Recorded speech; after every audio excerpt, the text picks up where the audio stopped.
बहुत से नौजवानों ने सवालात किए हैं, उनमें जरियान के बारे में पूछा गया है कि जरियान क्या होता है। मैं हैरान हूँ कि अक्सर नौजवानों को ये पता ही नहीं है कि जरियान किसको कहते हैं। बिस्मिल्लाहिर्रहमानिर्रहीम।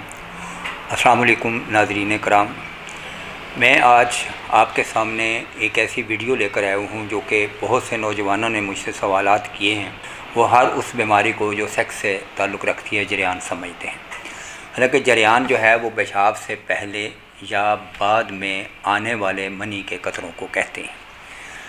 ये जब निकलते हैं तो फिर इंसान कमज़ोर भी होता चला जाता है, उसकी हड्डियां जो हैं वो किड़खड़ाने लगती हैं और उसको कुछ समझ नहीं आती कि ये उसके साथ क्या हो रहा है। असल में बात यह है कि जवानी की सीढ़ी पर कदम रखते ही जज्बात नफसानी का एक ठाठे मारता समंदर जो है वो नौजवानों को अपनी आगोश में ले लेता है और अब उनके गिर्द अपना घेरा भी तंग कर देता है। वो उससे क्या होता है कि वो सबसे पहले तो झलक और मुश्तनी का शिकार हो जाते हैं और इस तरह अपना मादा हयात की एक बहुत बड़ी मिकदार जो है वो अपने हाथों से ज़ाया कर देते हैं। जब उनको मालूम होता है कि हम तो ये बहुत गलत काम कर रहे हैं, तो उसके बाद वो तो काफ़ी ज़्यादा जो है ना वो अपनी ताकत को ख़त्म कर चुके होते हैं। मादा हयात जो है वो निकल चुका होता है और उनकी आंखें बेनूर, चेहरा भी बेनूर और वो बहुत अपने आप को कमज़ोर महसूस करते हैं। तभी वो तौबा करते हैं, कभी नहीं करते। लेकिन ये एक ऐसी बीमारी है जो कि इंसान को अंदर से खोखला कर देती है। अगर मैं कहूँ कि मैंने 20 से 25 साल तक के बूढ़े देखे हैं तो इसमें कोई मुबालगा नहीं होगा, क्योंकि ऐसे मरीज़ मेरे पास आते हैं जिनकी कमर में दर्द है और नौजवान हैं अभी और घुटनों में दर्द शुरू हो गया है, बैठ के नमाज़ पढ़ते हैं।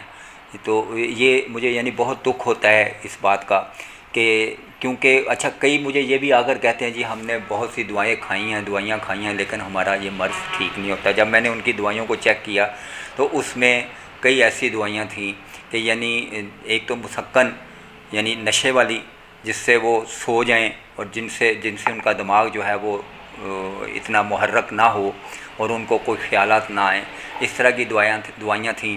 और उसके साथ कुश्ता जात भी थे जो ताकत वाले होते हैं। लेकिन ये ऐसे कुश्ता जात और ऐसी चीज़ें जो इन नौजवानों को इस्तेमाल नहीं करनी चाहिए। अब ये जो मनी के कतरे होते हैं ये चलते फिरते भी निकलते हैं ऐसे लोगों को जो बहुत ज़्यादा वीक हो जाते हैं। इस मर्ज़ का इलाज बहुत सोच समझ कर होता है, बहुत सोच समझ कर करना चाहिए।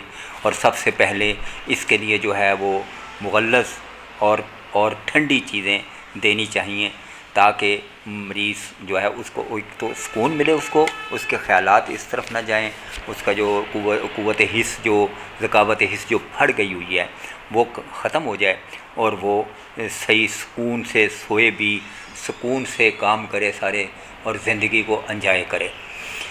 उसके लिए जो है सूफ़े मुग़ल्लज़ होता है, लेकिन कई सूफ़े मुग़ल्लज़ ऐसे हैं जो कि साथ मुहर्रक भी हैं, इसलिए ये भी बहुत सोच समझ कर इस्तेमाल करने चाहिए।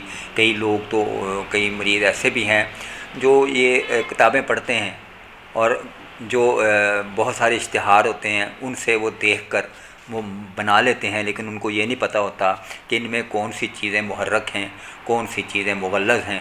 तो वो उसी तरह बना के इस्तेमाल करते हैं, इससे उनको और भी ज़्यादा नुकसान हो जाता है। अब तहरीक ना पैदा हो और मुग़ल्लज़ भी हो, ऐसे नुस्खा मैं आपके साथ शेयर करने लगा हूँ। नहायत ही कारआमद और मुफीद नुस्खा पेश करने लगा हूँ। इसे तैयार करके इस्तेमाल करें, इंशाअल्लाह आप मुझे दुआ देंगे। अब ये नुस्खा नोट कर लें। सतावर, बधारा, असगन नागोरी, ये सब चीज़ें, तीनों चीज़ें आपने लेनी हैं 12-12 ग्राम। ठीक है जी। तुख़्म भंग 6 ग्राम, ये बहुत बेहतरीन चीज़ होती है, ये आपने 6 ग्राम लेनी है। मिश्री 48 ग्राम और इन सब का जो है ना वो सफ़ूफ़ बना लेना है। ठीक है जी। मसला ज़्यादा हो तो सुबह शाम 1 चमची चाय वाली दूध नीम गर्म के साथ इस्तेमाल करें। अच्छा, अब ये नुस्खा हटा दें, अब इसको ये नुस्खा अलहदा कर दें क्योंकि बाद मुझे बहुत दोस्त जब फ़ोन करते हैं तो वो कहते हैं जी हमने ये बनाया, तो लेकिन वो मेरी भी गलती है कि मैं उसको अलग अलग नहीं करता, बल्कि दूसरा नुस्खा साथ ही बयान करना शुरू कर देता हूँ। तो ये देखिए, ये दूसरा नुस्खा है और ये इंतहाई मुफीद और कारआमद और राज का नुस्खा है। जब जरियान किसी तरह ना रुके तो ये नुस्खा इस्तेमाल करें। ये नुस्खा जो है ये भी बहुत एक राज की बात है, ये मैं आपको बता दूं, ये आम नहीं बताते किसी को भी। गोखरू ले लें आप 140 ग्राम।